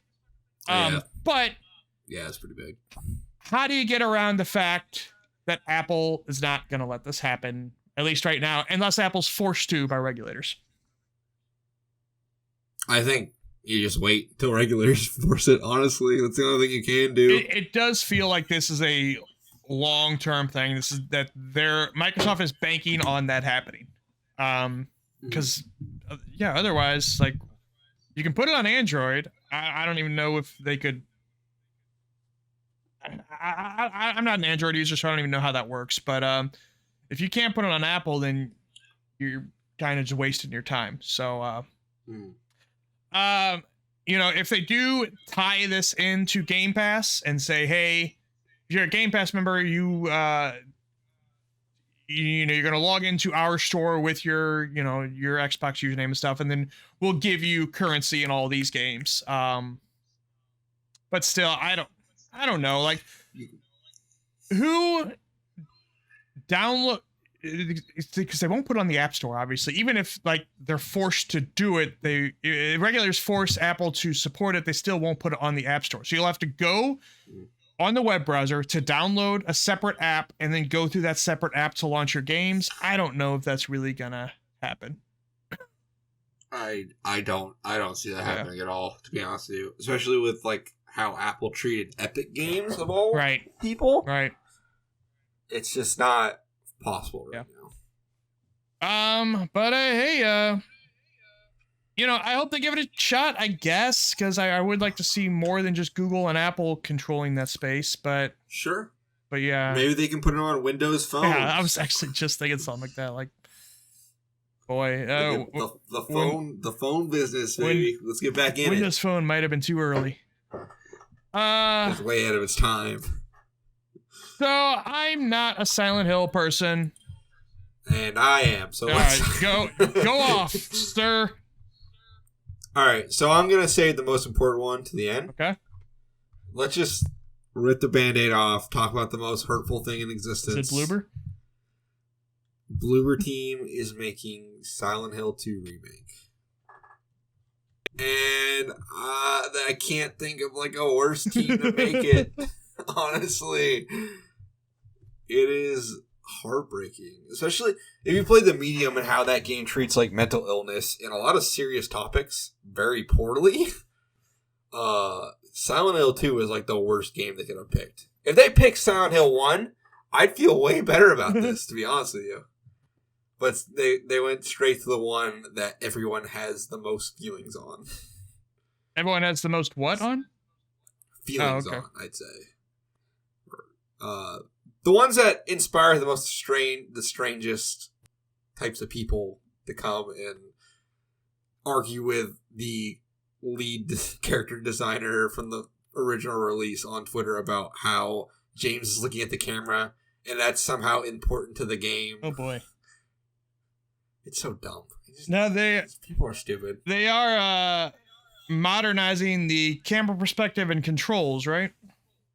Yeah, that part I don't have any problem with. People would probably disagree with me, but I'm like, you know what? Making it more Resident Evil style. I mean, as far as like RE2 and RE3 remakes, they're kind of making it more like that, right? Yeah. And what's funny is like, I'm a big survival horror fan. It's one of my favorite genres. We're getting 2 remakes of beloved, almost perfect games, I'd say. In RE4 and in Silent Hill 2. Guess which one I have more confidence in? And it's not Silent Hill 2. I don't know. I'm going to give them the benefit of the doubt on this one because it's their first ever remake and I don't know what they're doing. I don't know if they're going to change anything. Yeah, that's kind of what I was going to get at. If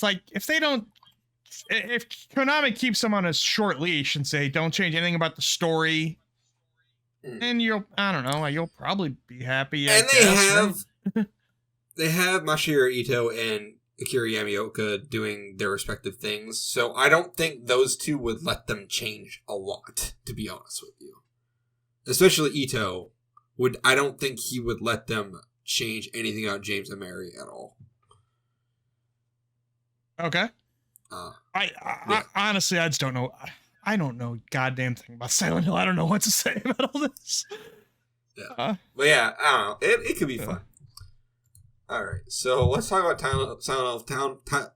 Silent Hill Townfall. Is this a mobile thing or what's the deal here? Or wait, I'm sorry. Wait. So no. Wait. So wait. I'm sorry. Is this the Annapurna one? This is Annapurna. All right. Well, go ahead. So No Code Studios is this team that made Observation, which is awesome. So we don't know anything about this. Not much to say other than. But Observation was Bloober. Yeah. Observation was Stories Untold. Okay. Or No Code Studios. Okay, I'm thinking of a different Bloober game then. You're thinking of Medium? No, not the Medium. There was another one around that same time. Go ahead, I'll look it up. But you keep talking. The Observer. That's what I was thinking. Observer. Okay. No, this is different. Okay. So what's talking about Silent Hill Ascension? Yeah, that's the one. Is that one mobile? Kind of. It's like this weird experimental thing that they have J.J. Abrams working on. Basically, the idea is it's this experimental mini-series this is the weird part. It'll only air once. And it's interactive with the audience. And then it ascends. And their big thing, the big thing that they're pushing with it is that it'll affect Silent Hill lore going forward, which is a weird thing to say at all times. Do you remember? Because there is no Silent Hill lore. Not even remember because we obviously couldn't play these, but there was a thing back on the SNES days of some Zelda. Sega Channel? What's that? Sega Channel? Well, similar. It was some Zelda games that could only be played in Japan when a satellite was over the country. Yes. I don't remember what it was called, either. But I do know what you're talking about. Some weird shit like that. Some weird bullshit, yeah.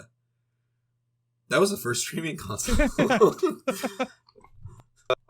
yeah, this was Silent Hill Ascension, really weird. They're also making the sequel to Silent Hill movie, which, I don't know. You like the Silent Hill movies? Good. I like that first movie. I think that's a fine movie. Okay. Okay, the most important one is Silent Hill F.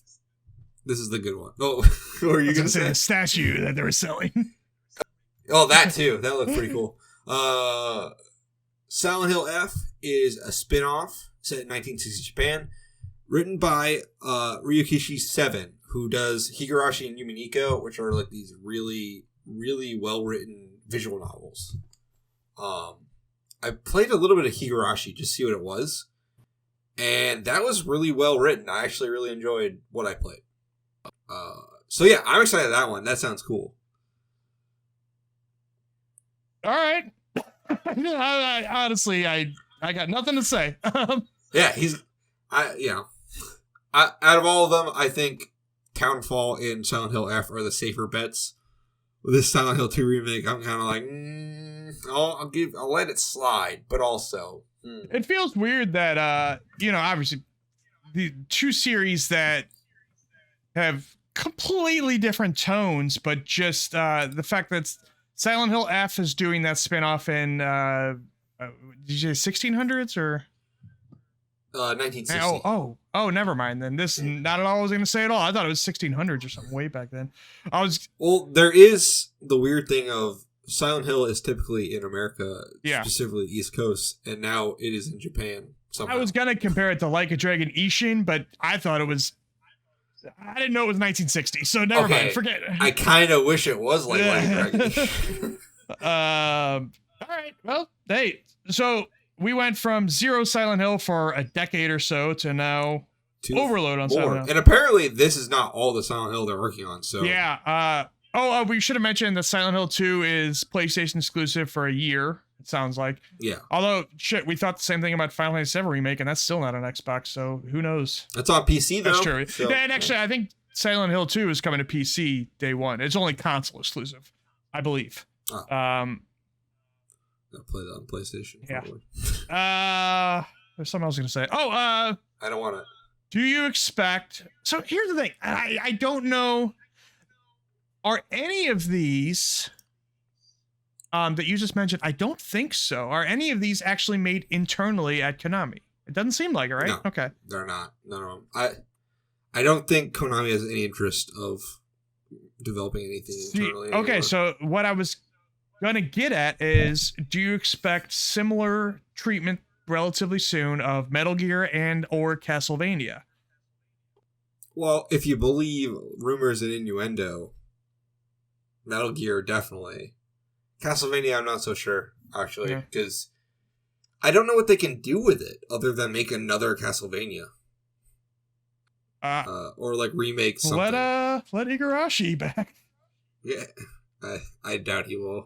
If people are like, oh, let Kojima make a Silent Hill game now. And I'm like, I don't think that's happening. You know who could make an interesting Castlevania, even though apparently it's a toxic studio that treats its people shitty, unfortunately, but they made one of my favorite games of all time, is Moon Studios, the makers of Ori. Oh, yeah, they could. They definitely could. Although I would also like to see them make a Sonic game. Either one. Actually, you know what? I would prefer that over anything, to be honest. Yeah. Or, maybe it's time to do a 3D Castlevania. I don't know who the hell would do that, though, but... I mean, not to say... They've done 3D Castlevania. It's not to say the first time. Give it to Platinum. Fuck it. Yeah, shit. I mean, Platinum might end up getting...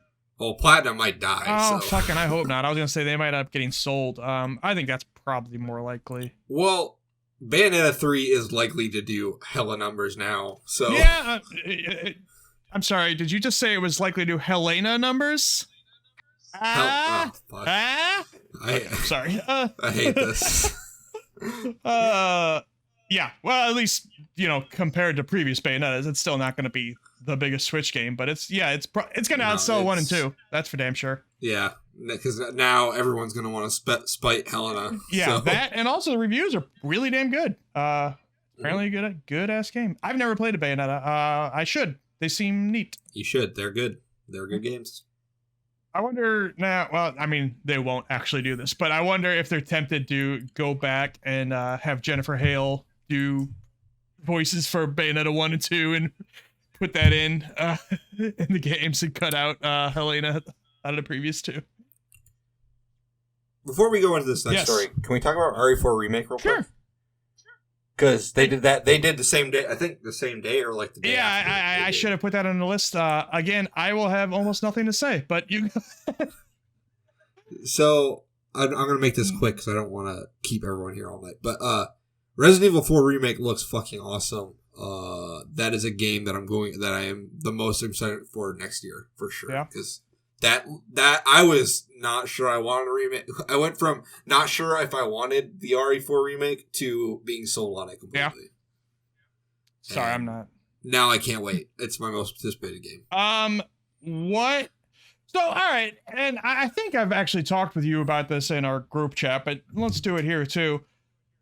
What the hell, Code Veronica? What the fuck? Here's, All right, I think you've told me you don't love that game, but I don't love that game, and from other people, because I really love Resident Evil. I played all the remakes. I played all the games. Even the ones I shouldn't have. I know at the time Code Veronica reviewed well and was well liked. It did. Yeah. There's a lot of Resident Evil fans who think that is kind of the ugly stepchild of the games. I don't know if that has any bearing on Capcom's plans. I don't know what their plan is for Code Veronica. They could do a small thing. Like it'd be really easy to do, I think.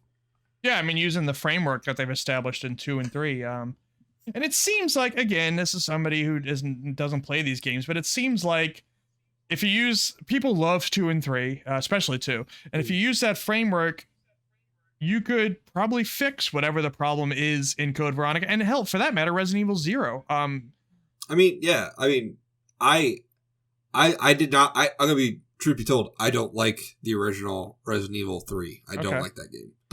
But I really like Resident Evil 3 Remake. Yeah. So, hey, they could really make a great game. Yeah. I'm just surprised. Well, I mean, I guess not surprised, but because Resident Evil 4 is such a massive deal.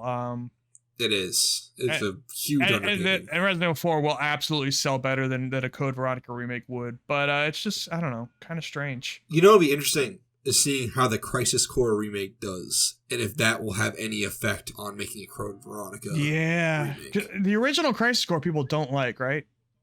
I mean... I've always heard mixed things. Okay. Like, I liked it, but I know people who don't like it. So, like, that is a good, good opportunity to show how a remake can, you can remake the best games, and that's great, but you can also use it to fix games that were, maybe right on the edge of, like, say, hey, like 90% of this is great, but this 10% is fucked up. These spin-off games are, like, they're still profitable, too. What I'm saying is remake Evolve, damn it. That game was ahead of its time. I don't. I love Evolve. I've played 20 hours of Evolve, man. I don't know if I want to remake. I loved Evolve. It was ahead of its time. I had an Evolve poster in my room for years. And I would buy that off you right now. I don't know where it is. Well, hey, actually, speaking of God damn, these segues. I don't like them. So I don't know why I keep doing them. But Marathon is apparently coming back, but as a very different thing. If you don't know Marathon, it was a Bungie's series before Halo, and it was Mac exclusive for a long-ass time. Remember those days? Mac exclusive. And it was a first-person shooter in, around the same time as Doom and Quake and everything. Didn't really... and it was single-player focused campaign. I think there was multiplayer, but it was in that vein, even though I wouldn't say it played like Doom, but... It didn't catch on like Doom or Quake did. It was always the game that, like, Mac people would hold in high regard just to try to prove that you can game on Mac. I'm like, yeah, okay. Like, and not that it's a bad game, but, like, it's one game, whatever.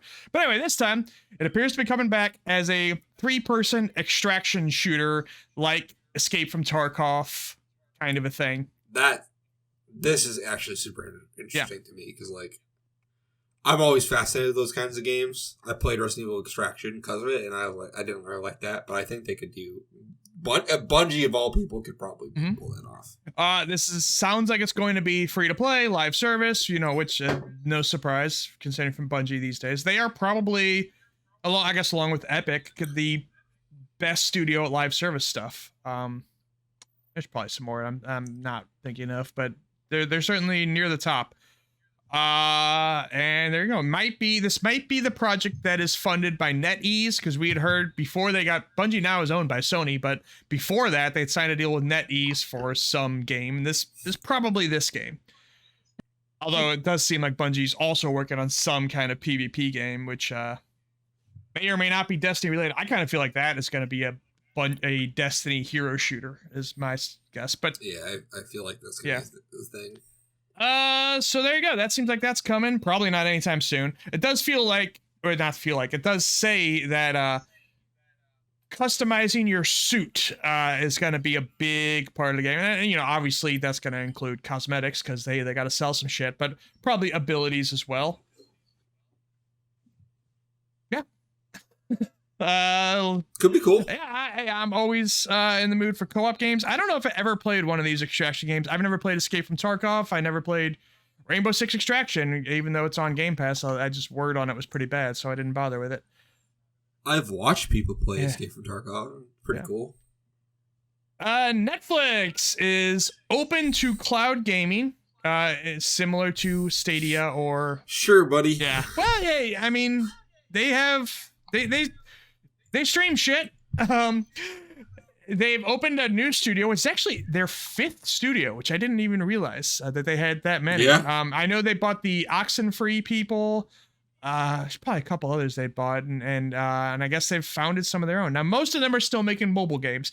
A lot of people don't know that right now your Netflix app on your phone has games included, and some of them are really damn good. Like Into the Breach is in there, and I believe, God, I don't even remember the other ones, but some other big ones like that are on the Netflix app right now. Now, they just don't surface them. Like, you have to know about them and you have to go search for them. There's not like a tab that says, hey, here's our games and shit.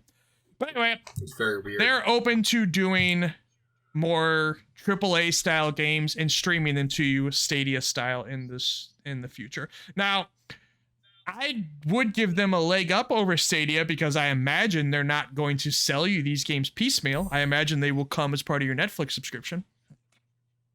Right? Sure. Yeah, I agree. I think they're too early. I think they're it's the same thing that Stadia. Yeah. Too early. It's just what are we doing? Yeah. It does feel like Netflix is looking for other avenues because they've taken some hits recently. And hey, and if they find something else that is a big hit, then they could just say, all right, well, now we're going to go in this direction and cut off gaming, lay all those people off. So it just feels like they're kind of spreading out in multiple directions and see what takes off. And but unfortunately that means they may cut off everything else once they find something that hits. I don't know. They feel a little rudderless right now overall. But yeah. I'm not writing this off at all. I feel, you know, like I just said, I think the business model of Stadia was its big problem, and Netflix's subscription is better, honestly. Square Enix has trademarked symbiogenesis in Japan. Yes. And symbiogenesis means the merging of two separate organisms to form a single new organism, and that is the basis of the story for Parasite Eve. Yes. So the reason why this is probably called symbiogenesis is that Square Enix does... So Parasite Eve is based on a novel. It's not like an original idea. They don't own the name Parasite Eve, so that if they were going to remake it, they would have to call it something else, like Symbiogenesis. Or if they're going to make another one, they just call it Symbiogenesis. I personally think it's a remake, if anything. So, could they change the name but still use the characters in the story? They can. They just can't use the name. Okay. Because I believe that they changed a lot. I see. In the game.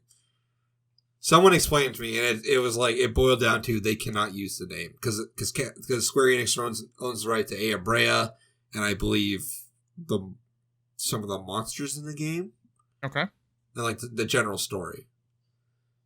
Huh. How many Parasite Eve games were there? 2?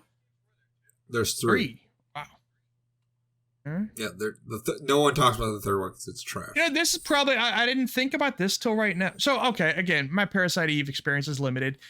Is it a horror game, or is it just kind of sci-fi? I guess what I'm getting at is we know that EA saw the success of Resident Evil 2 remake and they greenlit Dead Space. And shit, same thing with Silent Hill and over at Konami. Yeah. Is that, you think, why Square is maybe doing a Parasite Eve remake because of RE2? I wouldn't call it, I'd call it more sci-fi than horror. Okay. There's horror elements, but it's not a horror game, I'd say. It's more like, kind of like sci-fi. Yeah, it's more sci-fi, I think I'd call it. Okay. All right. Well, that's probably still far off, I'm sure. Definitely. Yeah. Another director has left. The director of the Splinter Cell remake. Well, we're talking about a lot of remakes this week. Yeah, that's not a great sign. Well, haven't they been making this thing forever? It doesn't feel like that long. I think they just, at least as far as officially announced it, I think they just announced it like January. They announced it in like didn't they announce it in like an interview with no image or anything? I remember this, and it was very weird because it was like, hey, we're making Splinter Cell. It was, yeah. There was no trailer or anything. I don't think it was an interview, but I think they just put out a tweet that's like, hey, we're remaking the original Splinter Cell and we need staff, so apply here. And that was kind of the thing. Sure. And I think that was back in like January, which honestly, look, a lot of these, when you see trailers that are just like a logo, like, you know, essentially Perfect Dark and shit like that, a lot of those, like the Wolverine. Yeah. The Wolverine a lot of that is for staffing purposes. Because right now, and this is something that I think, honestly, a lot of games media, except for, you know, again, Jeff Grubb, my hero, is not doing a great enough job talking about. Staffing is incredibly difficult right now. There is so much demand for developers and not enough supply of it. And so anyway, that's the reason Splinter Cell got announced the way it did, and the same thing with Fable, Perfect Dark, all those other ones. But now with this director leaving, look, the game development is very fluid right now. People leave all the damn time. But this isn't a death sentence, but it's also not a great sign. Yeah, especially if you announce it in January with no nothing. Yeah. Absolutely nothing. Yes.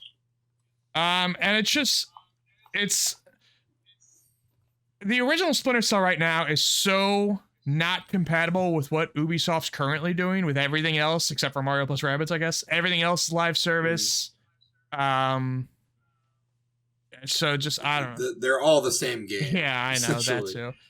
I feel you could do, I don't know if they'll do this, but what I would hope to kind of split the difference to make Ubisoft happy and the fans happy is do a Splinter Cell that has a campaign that you don't touch. It doesn't need to be, it can be a traditional Splinter Cell campaign, not open world, not live service, blah, blah, blah. And then also have the Spies vs. Mercs mode, and you can live service the hell out of that mode if you want to. And then I would hope that would make Ubisoft happy and the fans happy. They could do it like Halo Infinite, where like Spies vs. Merc is a separate thing, and it's attached to the Splinter Cell remake. And there was something else that this story reminded me of that I forgot to put in the news, and now I forgot it again. Damn it. Oh well, let's move on. Discord voice chat is already on Xbox, and now it appears to be coming to PS5. So, and we had talked about this some episodes back, how we want this to happen we have cross-platform play on a lot of games now. We don't have cross-platform voice chat communication, unless you do it through the game, and that's always not the best way. Now you can, when this happens, you'll be able to have voice chat parties essentially between of cross-platform. So that'll be great. Get in your Discords. Now, this is not officially announced, but like some data miners found it, so it will probably be coming soon. Yeah. Sony made an investment in Discord last year at some point. It's driving me absolutely nuts that I forgot the other thing that I wanted to talk about. But Well, there was an Age of Empires stream, anniversary stream. They announced a bunch of things coming to the games that are already out. I guess now they have definitive versions now of Age of Empires 1, 2, 3, and then Age of Empires 4 just came out in 2020 or maybe 2021.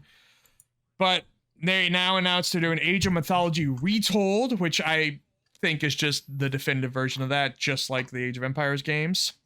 And they also announced Age of Empires 2 definitive and Age of Empires 4 are coming to console, coming to Xbox. 2 will be out in January and 4 are sometime next year, both on Game Pass. And they are doing controller support, including today. We actually saw a little video. There's of them adding some kind of radial menus, which are going to be a lot easier on controller. Yeah, looks cool. I mean, you ever played Age of Empires? I have. I played a lot of Age of Empires as a kid. Too. With my friends. I'm excited to get back in there and turtle the shit out of that game. I also played a lot of Age 2 as a kid. I was terrible at it. I mostly just messed around with cheats. The Camaro with the rocket launcher. Yeah. That's a lot of what I did. What I did not know, actually, until this announcement, I started looking into it. Age of Empires 2, at least, added... it has the original campaigns. They've added a bunch more, but what I didn't know is they added co-op support to those. So how does that work? I don't know exactly, but most of the campaigns in that game now you can play co-op. And this, by the way, will also have cross-platforms, so you can play PC and Xbox together, which I imagine the PC people will wreck shop on the console people. Yeah, it'll be a massacre. But the co-op stuff, absolutely, you play with your PC buddy. The Witcher did not toss enough coins to Henry Cavill, I guess. Well, he's got that James Gunn money. Yeah, now. No shit. He's leaving after season 3, which I believe that's the season they're currently shooting. And yes. Liam Hemsworth will be replacing him. Such a weird choice, but okay. I think the only thing I know about Liam Hemsworth was Hunger Games. And other than that, I don't know if I know a damn thing about him. He's a good actor. I like him. And they are remaking the original Witcher. So many damn remakes. So, Witcher remake is the most fitting remake ever because the first Witcher game is a weird game made for weirdos. I wonder if they're going to keep the sex cards in. Doubt it. I had not. For those who don't know, there are romanceable characters in the first Witcher game, and every time you, let's say, close the deal, you get a card that is a nude of that character. Yeah, I would say I doubt it. I guess there are parts of CD Projekt Red that, I don't know, they put some weird shit in their games. Yeah, there's a lot of weird shit in that game. But I mean, I'm talking about even the current games like Cyberpunk. Mm-hmm. So maybe they would just say, "Fuck it, we're that kind of studio." But I don't. I'm gonna be honest. There's a weird part of me that would respect them if they were like, "Let's just do it." So the remake will be in Unreal Engine 5, and it's going to be from a Polish studio called Fool's Theory, which apparently has a lot of ex-CD Projekt Red people in that. And of course, CDPR is going to still supervise and oversee. Look, I'm down for more Witcher all the time, so. This series didn't really explode until 3, so there's a lot of people, and of course the Netflix show also, there's a lot of people now who love The Witcher who did not play The Witcher 1 or 2. So this makes total sense. And that now they'll finally be able to play a good version of Witcher 1. Yes, and I wouldn't be surprised if Witcher 2 comes soon after. Yeah. Sony is building a new dev team to work with Visual Arts and Naughty Dog, interesting, on a new AAA title. Is there any way this is not Uncharted? I don't think it's going to be Uncharted, really? Honestly. I don't think it is. Because I had heard a while ago, and from people who know things, that maybe Naughty Dog is interested in doing a new IP. Well, yeah, that's why I think this is Uncharted. So that because this is not this is the team that's going to work with Naughty Dog. Very similar to what we just talked about with CD Projekt Red. I think this game is going to be Uncharted so that Naughty Dog can do something else. Yeah, that's my guess. I can see that too. I've always heard that they're kind of interested in other things too. I don't know. That's my take on it. I think this is Naughty Dog is going to do. I had also heard that Naughty Dog's thing is going to be sci-fi, apparently. Ooh, that'd be cool. And so then I think this new team is definitely doing Uncharted. I think that's the way it's going to go. But hey, we don't know. I'm just guessing. But well, will Neil Druckmann make a game that's fun this time? Has he ever? So. I like those first couple of Uncharted games. Yeah. And The Last of Us for the most part. I did love The Last of Us. Not necessarily for its gameplay, but no, for the multiplayer, right? No, I actually never touched the multiplayer. Yeah. Really? That's surprising. I know. I didn't like the PS3 controller.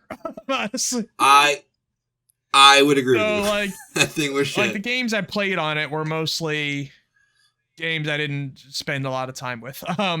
Like Fat Princess and like PlayStation All-Stars. I did play a lot of PlayStation All-Stars. The ones I did. The Last of Us is one. I don't say this often about many games, so this was a pretty rare thing for me. But The Last of Us I like because of the story. And I hear The Last of Us 2 plays a lot better. I still haven't played it. It does, but it's a very miserable experience. That's kind of why I haven't played it. I will say a lot of that misery comes from the fact that I played it during the middle of a global pandemic. So that's why I didn't play it at launch. I was not in that mood, and I'm still kind of not in that mood. So I'm also still not in that mood. So I have not gotten around to it yet. But anyway, I guess my point is I don't think Sony will let Uncharted sit around forever. Similar to Fallout, we were talking about before.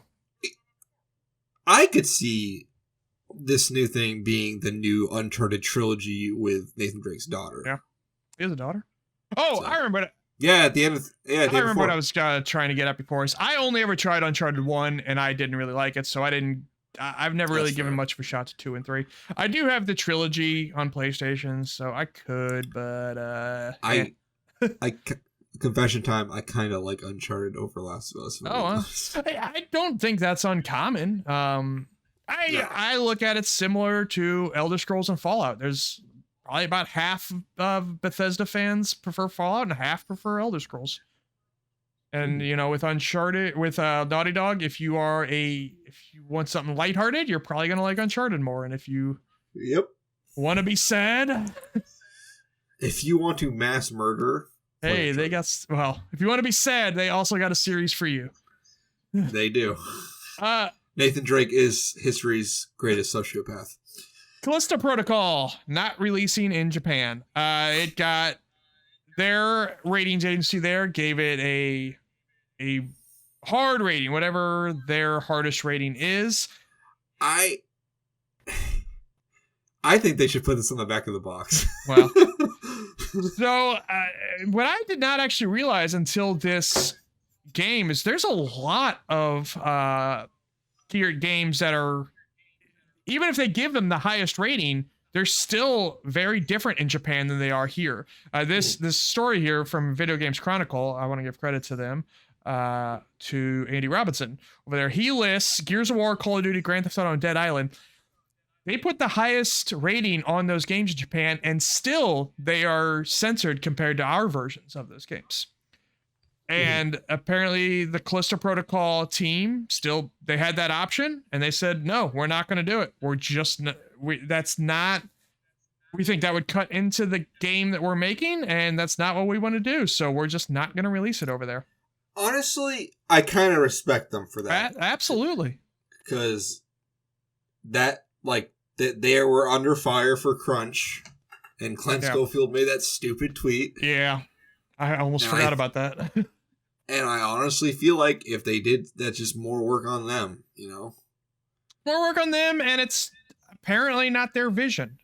Yeah, so sorry, Japanese crossover attack listeners, you can't play Callisto Protocol. Well, but the thing is, you can. It's it's easier than ever to import games or just change your region on your consoles. It is. It's super easy. Yeah, I mean, I suspect there'll still be plenty of people in Japan who find a way to play this game.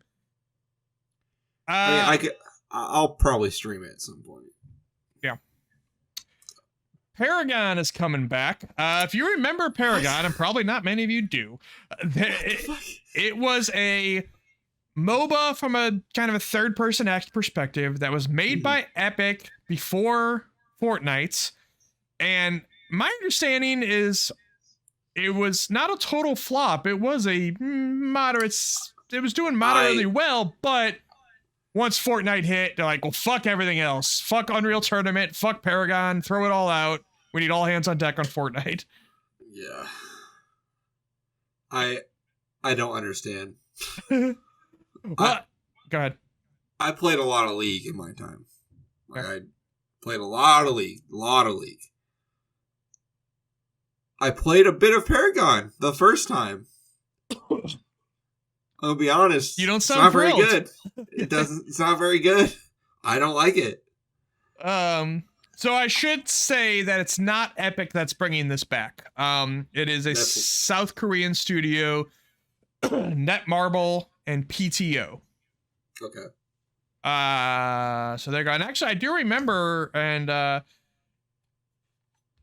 Epic had put, like, kind of after Paragon closed, they put all the assets to the game just for free on the internet for anybody to use. And that's apparently what's happening here now. And other studios like, well, fuck, we'll just, if you're going to put them out there for us, okay, we'll do it and we'll take them. It seems like Epic liked the game, but just didn't have time for it anymore with Fortnite. So they're like, hey, can somebody else take this off our hands? We'll let you do it for free. And that's essentially what's happening here. They should bring back Unreal Tournament. That's all I got. Yeah, no shit. I was always more of an Unreal Tournament kid than a Quake 3 Arena kid. As a matter of fact, I didn't play Quake 3 Arena at all. I never got to play Unreal Tournament. I just wanted to bring it back so I can play it. Man, it was cool back in the day. I was, again, terrible at it. I played a lot of that and a lot of Tribes, and I was terrible at both. But Tribes. But I played them to death. Dude, I played these games on God, I was like, I must have been 10, and my dad had, and I know he didn't buy it, so I have no idea how he got it, but at some point he got his hands on a flight joystick, and he told me to play first-person shooters on these things. I think it was a Sidewinder that was essentially made for Flight Simulator, I guess, and I was trying to play shooters on this shit. And I was thinking, I don't know why I'm not doing well, because I'm playing like an asshole. I played Aliens vs. Predators on it, too.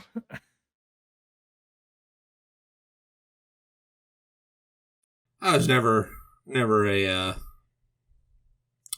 PC gamer when I was a kid, because I only had consoles. But like Unreal Tournament, Tribes, all this kind of passed me by, and I kind of wish it'd come back. I just noticed that you were writing titles on here. I didn't even think about it again. Yeah, I've been kind of keeping track. Good, because I again forgot. I also forgot about the clips. Oops. Oh well. A couple more things here. We're almost done. Marvel's Midnight Suns had announced their DLC roster. It is Storm of the X-Men, Venom, Morbius, Deadpool. I had gotten 2 of these predictions right and 2 wrong.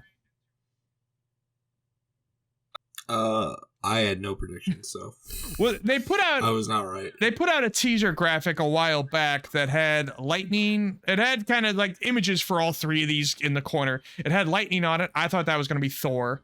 It had 2 fang marks, so I got Morbius right. It also had 2 bullet holes with like a sword slash, so I got Deadpool right. Venom, I forget what his was, but whatever it was, I thought it was Black Panther. So I thought it was Thor, Black Panther, Morbius, and Deadpool. I got 2 right. Does this lineup excite you? Yeah, it excites me. I'm excited to morbid up. Yeah. Well, Morbius was one of the actual members of the Midnight Suns in the comics. That's been one of the complaints about this game, is that a lot of kind of the hardcore comic fans are saying, hey, it's a lot of... No Moon Knight. Yeah. No Moon Knight. It's weird. They're essentially saying it's a lot of, general Marvel characters and not many Midnight Suns characters. I hear that, but is Magic and Nico a general Marvel character? Well, yeah. That's kind of my point. It's about half and half to me, it looks like. Yeah. I get putting Captain America and Iron Man in the game. You have to. Yeah. Like, they're the mascots now. Like, I kind of wish Werewolf by Night was in the DLC pack. That's the one thing I'm kind of lamenting. Yeah. I really want Werewolf by Night and things. Boy, I'm really looking forward to this game. I love Firaxis so much. Just the last two XCOM games were fucking fantastic. And really, we've seen a lot of since XCOM, we've seen kind of tactics come back as a genre. We just talked about Mario and Rabbids. Square's putting out shit all the time, like the Geofield Chronicle, and Fire Emblem never went away really, but that's another one. Like, it does feel. I mean, there was a time where you couldn't play it in America, but that's true. But it does feel like XCOM really kicked off something, and I'm happy about it because I love those types of games. Final thing. Black Adam was supposed to come to Multiverses. Actually, it was supposed to come Thursday, along with arcade mode, and I'm personally more excited about arcade mode. They pushed it back to Monday, so gotta wait a few more days, but that's coming if you're looking for arcade mode to play, and it's gonna be co-op again. We don't know exactly what it's gonna be, but I'm assuming, it's like Smash Brothers where, hey, here's 10 fights, here's a boss fight. Maybe they'll spice it up a little bit. That'd be nice to give you something that's kind of makes it worth repeating over and over. But I'm excited to get into co-op with that. I'm excited for the hierarchy of the DC universe to change. Superman has actually been one of my favorite characters to play in that game, so I might end up liking Black Adam. He is They revealed his class as a bruiser, not a tank, which I expected. Because Superman's a tank, so I thought Black Adam would be. I don't know. When's the last time you played any Multiverses? Oh, a while ago. I've just been distracted by other things. Yeah, me too, honestly. They put Stripe in the game, and the community I see on Reddit is flipping out about how overpowered he is right now. That kind of always goes that way in the games. The new character's overpowered. They gotta balance it. Yeah. How it works. Yeah, it takes some time. But I think I'm gonna like Stripe, and we'll see about Black Adam. But I'm definitely gonna like arcade mode. I'm excited about that. I'm waiting for Beetlejuice. That's why I'm gonna jump back in. I didn't think about it. Halloween's tomorrow. I wonder if they will throw in. I didn't think about this, but all right. They should put him in. Well, I mean, he's leaked. And voice lines have leaked for him, so he's happening. Was it Michael Keaton? No, it's not Michael Keaton. Well, actually, I guess we don't know, but I'd be very surprised if it's Michael Keaton. They couldn't get the Keats? Halloween is Monday, so this update is Halloween. I wonder if they'll sneak him in.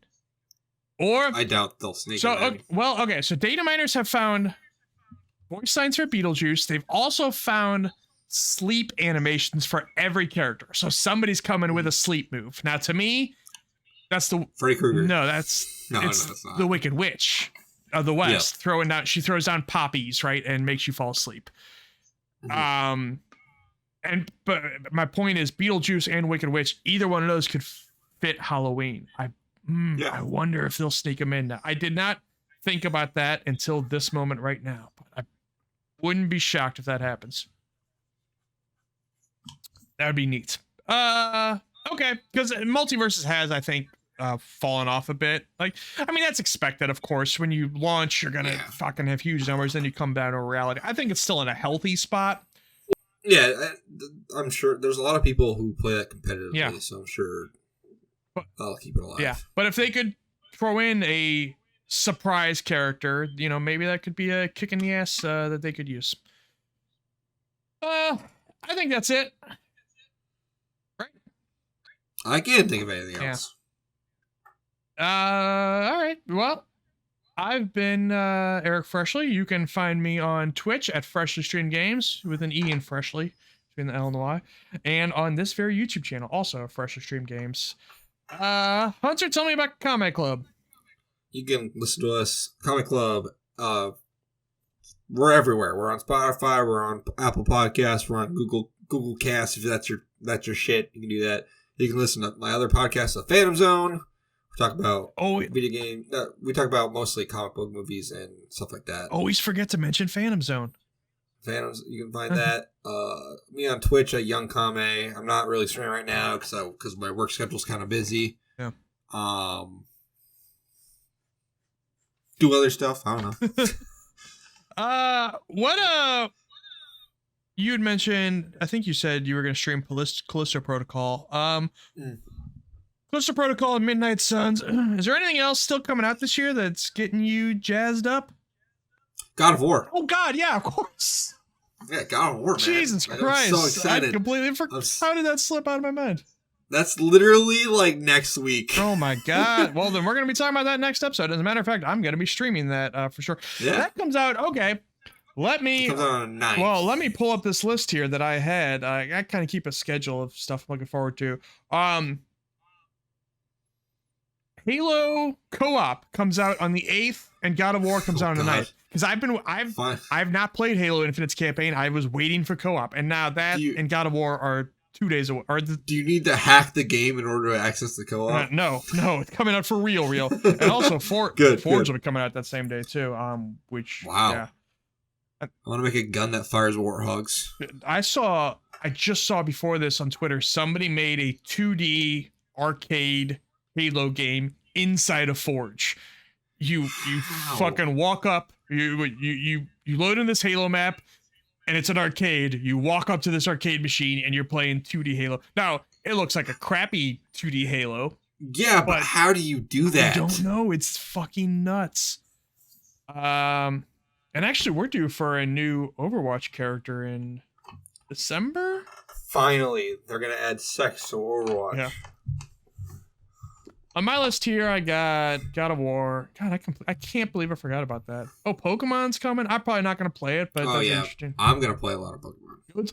I'm gonna play Goat Simulator. I think I never played the original, but this one's gonna have co-op. I'll give that a go. Probably. I haven't played the first two. Yeah. Well, nobody played the second one. Evil West is a game I'm curious about. I don't know how that's gonna go. Oh yeah, that's coming out soon. Just R.I.P. my wallet. Seriously. November 22nd is, and new Destiny season on December 7th. New Overwatch season December 7th. Jesus Christ, those are the same day. Fuck. And the Game Awards is on the 8th. I'll probably do a talkover on the Game Awards. Anyway, all right. I guess that's it. I will see you guys all in 2 weeks, where we will talk about God of War. We will be Ragnaroking our heads off. Ragnaroking and rolling. That's right. Goodbye. Hell yeah.